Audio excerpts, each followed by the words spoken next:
হইছে? এখন মোবাইল রেখে গোসল করতে যাও, আর একটু পর আমরা বের হব। কই যাবা আম্মু?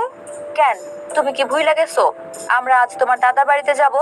আ তুমি আমারে আগে বললা নাই কেন? তাইলে তো আমি আরো আগে রেডি হয়ে থাকতাম। তোমারে কাল রাতেই বলছি, তুমি ভুইলা গেছো তাহলে। আচ্ছা ঠিক আছে, সাম্বারে নিবা আম্মু? শ্রাবণীও যাবে। সেটা বলি না, সাম্বা। ওই হইল। সাম্বারে নিবা না, ও আমারে খালি জ্বালায়। ইয়ামিনের বাচ্চা, তোরে আমি জ্বালাই না তুই আমারে জ্বালাস?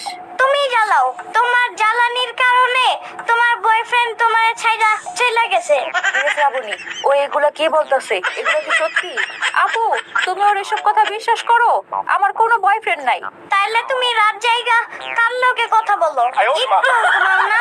নানু যে তোমারে সেই দিন এর লেগা মাইর দিছে, তোমার মনে নাই? ইয়ামিনের বাচ্চা, খারাপ শ্রাবণী, এখন এসব রাখ, যা রেডি হ, আমরা এখনই বের হব। ইয়ামিন, একবার গ্রামে যাইয়া লই, তোরে আমি গ্রামের নদীর পানিতে সাইরা দেব। ফালাও, সমস্যা নাই, তোমার বয়ফ্রেন্ড আমারে বাঁচাইবো। হ, ওই তোরে বাঁচাইবো। তোমার বয়ফ্রেন্ড আমারে অনেক আদর করে, আমারে অনেকগুলা ললিপপ কিনা দিছে, কিন্তু তোমারে সে আর কিচ্ছুই কিনা দিবে না। কেন?